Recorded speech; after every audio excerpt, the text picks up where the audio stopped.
जय शिवराय मित्रांनो कृषी विभागाच्या योजनांतर्गत शेतकऱ्यांना विविध बाबींचा लाभ दिला जातो आणि याच्यामधील एक महत्त्वाची अशी बाब म्हणजे सोलर फवारा।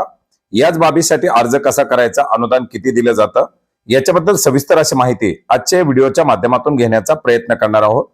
मित्रांनो, हा अर्ज करण्यासाठी तुम्हाला महाडीबीटी फार्मर स्कीमच्या पोर्टलवरती यायचे, ज्याची लिंक आपल्याला या व्हिडिओच्या डिस्क्रिप्शन बॉक्समध्ये मिळेल।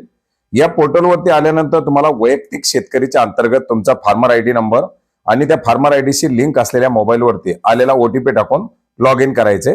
फार्मर आयडी टाकून ओटीपी मागवायचा आहे, आलेला ओटीपी खाली दिलेल्या बॉक्समध्ये एंटर करायचा आहे आणि ओटीपी तपासावरती क्लिक करून हा ओटीपी व्हेरीफाय करायचा आहे। ओटीपी व्हेरीफाय झाल्याबरोबर तुमचं लॉग इन होणार आहे। लॉग इन झाल्यावर तुमचं प्रोफाईल 100% भरलेलं दाखवलं जाईल, नसेल तर ते तुम्हाला भरावं लागणार आहे।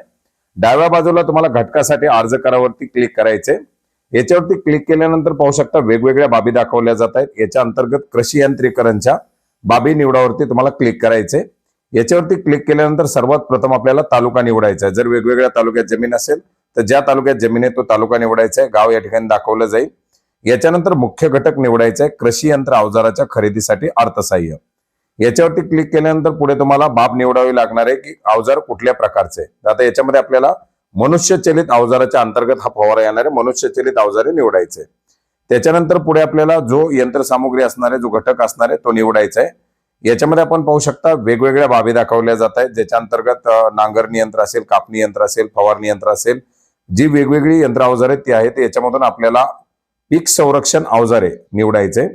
पीक संरक्षण अवजारेच्या अंतर्गत आपण जर पाहिलं तर परत वेगवेगळ्या प्रकारचे फवारे येतात। याच्यामध्ये आपण जर पाहिलं तर मनुष्यचलित मध्ये बॅटरी ऑपरेटेड असेल, पायानं चालवला जाणार असेल, इतर नॅपसॅक स्पेअर आहेत।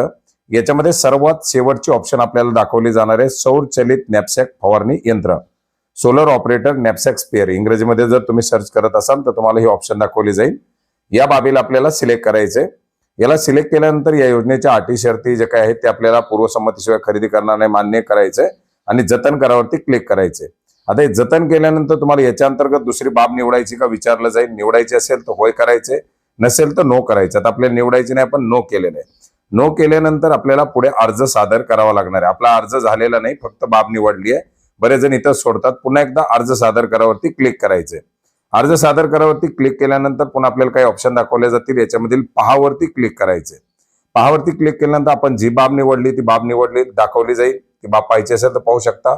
योजनेच्या मार्गदर्शक सूचना अटी मला लागू राहतील क्लिक करून अर्ज सादर करावरती क्लिक करायचे। पेमेंट केलेलं असेल तर पेमेंट सक्सेसफुली झाले दाखवलं जाईल, नसेल तर आपल्याला पेमेंट करावं लागणार आहे ₹23.60। यापूर्वी जर पेमेंट केलेलं असेल तर दुबार पेमेंट करण्याची गरज नाही। याच्या अंतर्गत आपल्याला गेटवे निवडायचं आहे। गेटवे निवडल्यानंतर ते पेमेंट कशासाठी करायचे, कशा प्रकारे त्याचं बायफर्केशन दाखवलं जाईल। याच्यानंतर आपण net banking, credit card, UPI ज्या पद्धतीने पेमेंट करणार आहोत ती पेमेंटची बाब निवडायची। आता आपण युपीआय निवडले, क्यूआर कोड या ठिकाणी दाखवला जाईल, तो स्कॅन करायचा आहे। क्यूआर कोडनं, युपीआयनं किंवा क्रेडिट कार्ड, डेबिट कार्डनं सुद्धा आपण पेमेंट करू शकता। पेमेंट झाल्यानंतर पेमेंट सक्सेसफुली झालेले असं आपल्याला या ठिकाणी दाखवलं जाईल। त्याचा अर्ज नंबर वगैरे आपल्याला माहिती दाखवली जाणार आहे। ही माहिती सर्व पाहिजे आहे।